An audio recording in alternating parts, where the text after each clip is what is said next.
Irmãos queridos, tudo bem? É um prazer estar novamente com vocês para compartilhar a palavra rica do Senhor. Eu gostaria de falar a respeito da voz do Senhor. Já falamos das mãos, já falamos dos olhos, já falamos dos ouvidos e vou falar hoje sobre a voz do Senhor. E numa outra postagem, na postagem de domingo à noite, eu vou falar um pouco mais sobre a voz do Senhor. Mas aqui vou me ater a alguns textos bíblicos que falam a respeito de como a voz do Senhor é. Eu separei 7 atividades da voz do Senhor. Sim, na Bíblia tem muitos, né? São 21 versículos sobre a voz do Senhor, mas aqui eu separei 7 padrões da voz do Senhor para a nossa vida. Então eu convido a todos que abram em Gênesis capítulo 3, versículo 8, onde nós lemos o seguinte. Gênesis 3, versículo 8. Quando ouviram a voz do Senhor Deus, que estava no jardim pela viração do dia, esconderam-se da presença do Senhor Deus, o homem e sua mulher, por entre as árvores do jardim. Aterroriza os corações dos pecadores. Ficaram aterrorizados, medrosos. A inocência tinha caído e fugiram porque tinham acabado de desobedecer. Depois que Deus está tirando o povo do Egito e passa pelo Mar Vermelho, Deus leva Moisés até o monte e lá dá os 10 mandamentos. E quando Moisés desce pela primeira vez e contempla o povo, em Êxodo 20, versículo 19, nós ouvimos estas palavras. Disseram a Moisés, falas tu e te ouviremos, porém não fale Deus conosco, para que não morramos. Terror no coração dos ímpios, daqueles que não amam a Deus,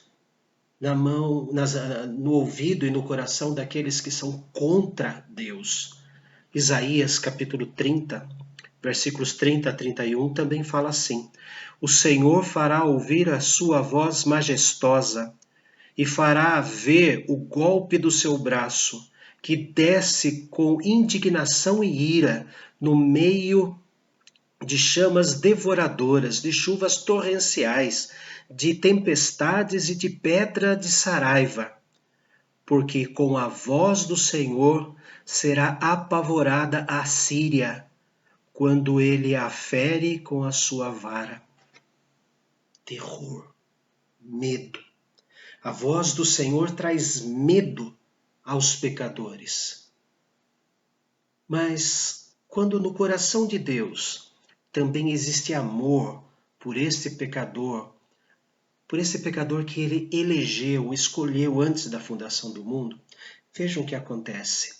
Ela passa de uma voz que aterroriza, que amedronta, e passa para uma voz convincente.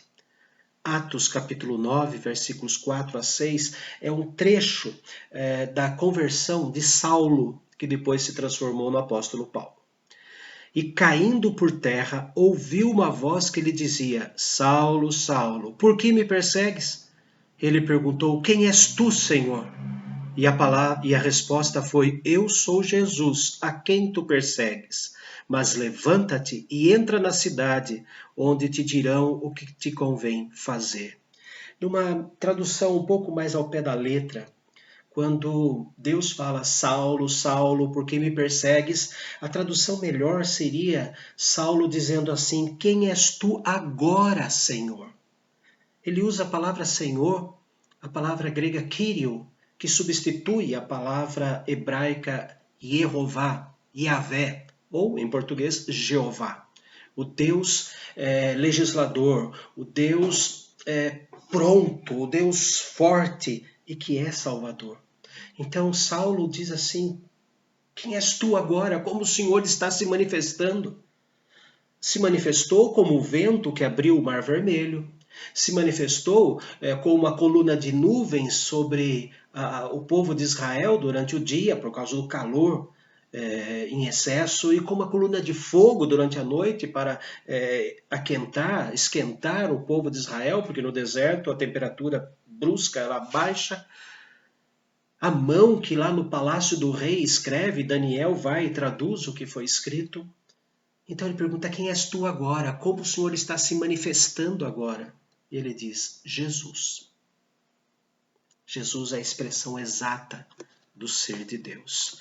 Então a voz do Senhor é convincente, fez o perseguidor da igreja passar a ser perseguido por amor à igreja. Mas tem uma terceira vez que é a voz de Deus, um terceiro nome que é a voz de Deus, uma terceira causa da voz de Deus, uma terceira consequência da voz de Deus, está em João capítulo 11, versículo 43. João 11, 43. E tendo dito isto, clamou em alta voz: Lázaro, vem para fora. É uma voz vivificadora. Não apenas a vivificação física, como foi no caso de Lázaro, mas a palavra vivificadora da alma, que veremos um pouco mais à frente, lá no 7º item, quando ele vivifica a própria alma, mas é uma voz que mexe na natureza, inclusive na natureza humana, ressuscitando Lázaro. Quarta maneira como a voz de Deus se manifesta. Ezequiel 43, versículo 2. Ezequiel 43, versículo 2 diz assim: E eis que no caminho do Oriente vinha a glória do Deus de Israel. A sua voz era como de ruído de muitas águas, e a terra resplandeceu por causa da sua glória. Ela é poderosa. Ao mesmo tempo que ela tem o som de muitas águas, como se viesse uma enchente, uma inundação ou uma torrente, como diz no Salmo, uma torrente que pega a terra seca e fertiliza essa terra, diz o texto que ela é resplandecente. É uma voz que brilha. E ao brilhar, tira a nossa cegueira espiritual, remove a nossa catarata espiritual, remove o véu que estava atrapalhando o fato de enxergarmos Deus e a sua verdade. Ainda no Apocalipse, capítulo 1, versículo 15, quando João, lá na ilha de Patmos, uma ilha vulcânica, preso por causa da pregação da palavra, ele contempla Jesus, ele narra assim, em Apocalipse 1, versículo 15, os pés semelhantes ao bronze polido, como que refinado numa fornalha, a voz como voz de muitas águas. A ilha de Patmos, ela tem até um desenho interessante, ela é bem parecida com um cavalo marinho, e pouquíssimas são as praias. E mesmo quando tem alguma praia curta, pequena, ela tem pedras grandes, não é de areia, como estamos acostumados no Brasil, mas o restante da ilha, 95% da ilha, são de paredões. E as águas batem de maneira tão forte no mar Egeu que esses paredões acabaram tendo buracos, algumas covas. Então, quando a onda forte vem e bate naquela parede, é um barulho que jamais vamos nos esquecer. Um barulho forte, de muitas águas. É um barulho estrondoso, inesquecível. Assim é a voz do Senhor Jesus. Mas vamos lembrar que ela é forte, inesquecível, como uma onda grande batendo na muralha de pedras, mas também ela resplandece. Ela brilha. Uma quinta maneira da voz do Senhor no nosso coração é a maneira consoladora. Esse poder que bate na pedra e cava até mesmo a pedra, forte, é consoladora. João, Evangelho de João, capítulo 11, versículo 3. Quando ele fala com Maria e Marta, ele diz assim: declarou-lhe Jesus, teu irmão há de ressurgir. Embora ela tivesse dito, eu sei que ele vai ressurgir no dia final, como nós cristãos cremos que haverá a ressurreição final de todos, para então Deus dar a sentença final, apartai-vos malditos, aqueles ímpios, e vinde benditos de meu Pai, os que amam o Senhor. Embora isso, ele também vai e acalma ela dizendo, teu irmão há de ressurgir, e assim fez, e assim aconteceu. No capítulo 14, também de João, versículo 27, ele fala assim, deixo-vos a paz, a minha paz vos dou. Não vou-la dou como o mundo a dá. Não se turbe o vosso coração, nem se atemorize. É uma voz que consola, é uma voz que traz para nós que não devemos ter o nosso coração turbado, conturbado, nem os nossos pensamentos. O que é turbar? Turbar é o movimento do liquidificador.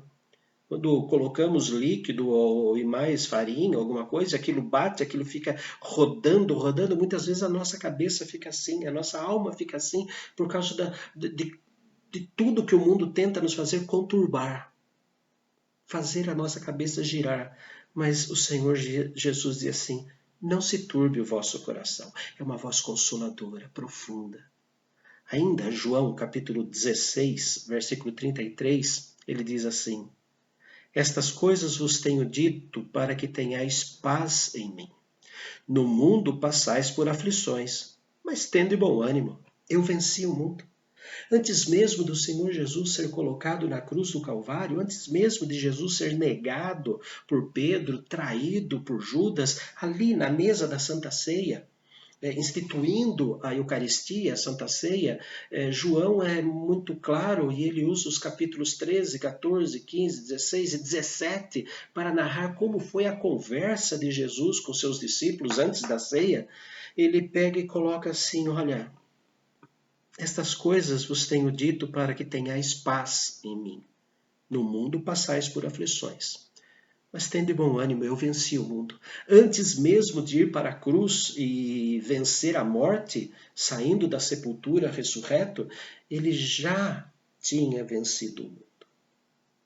A voz consoladora.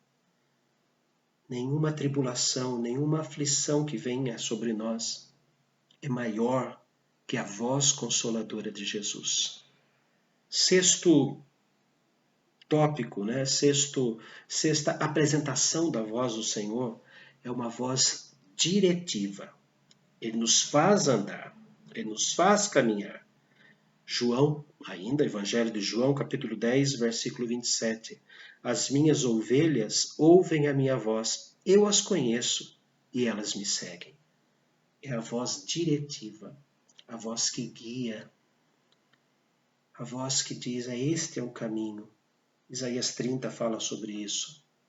Ainda que Deus nos dê pão de angústia e água de aflição, não faltarão os teus mestres.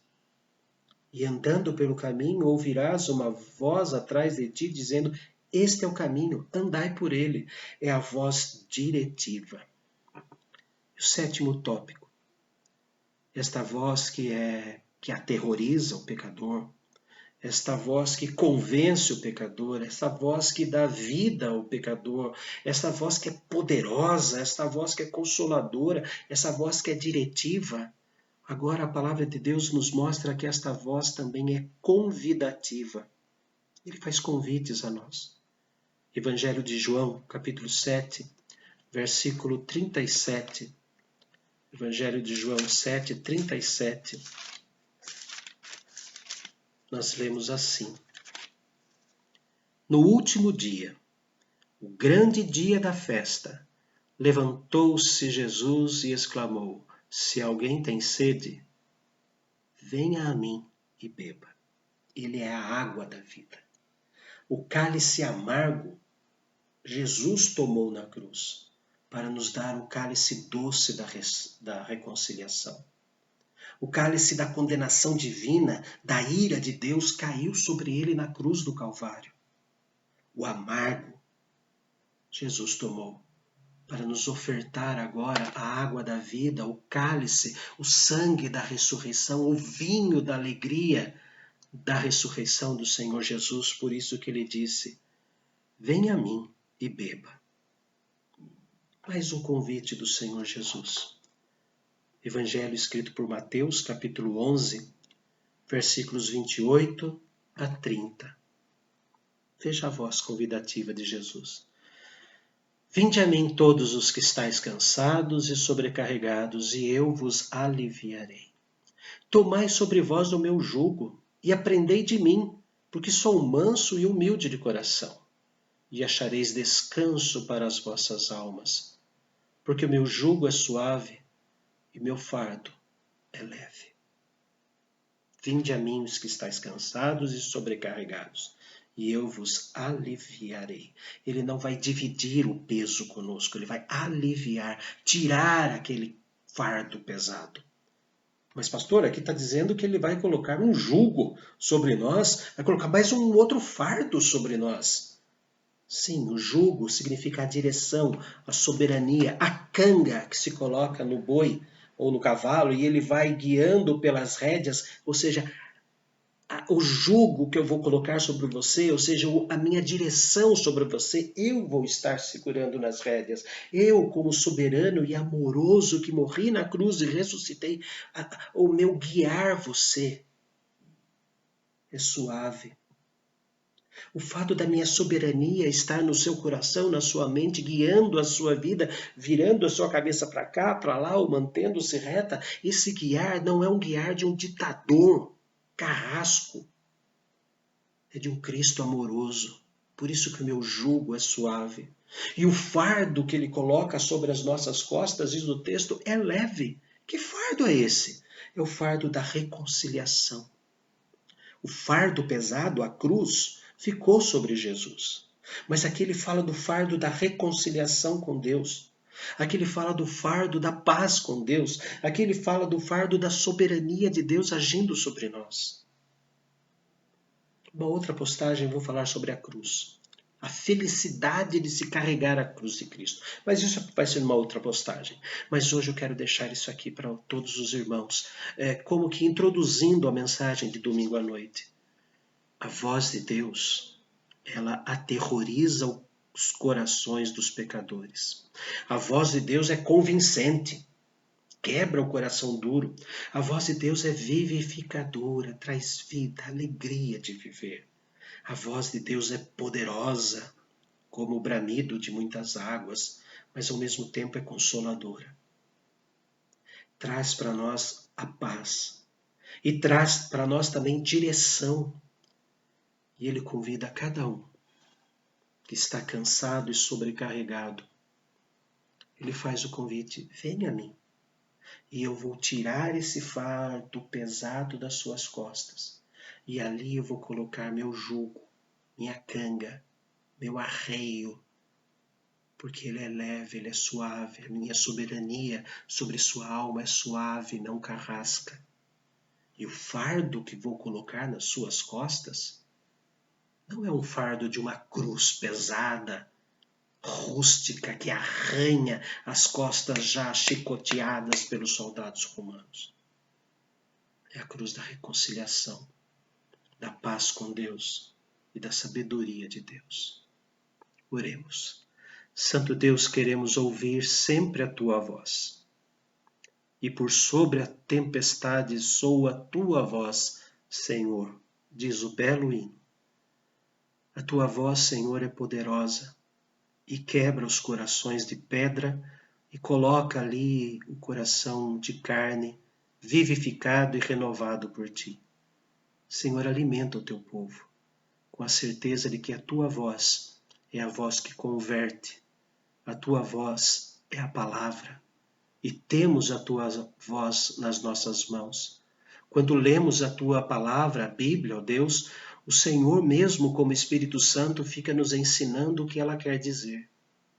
Ó Deus, faça isso com cada um de nós, no meio desses dias de coronavírus e de grandes tempestades, aflições, turbulências, quem manda em quem? Que o Senhor mande em nós e que possamos ter prazer no fato do Senhor mandar em nós. Em nome, por amor de Cristo Jesus. Amém.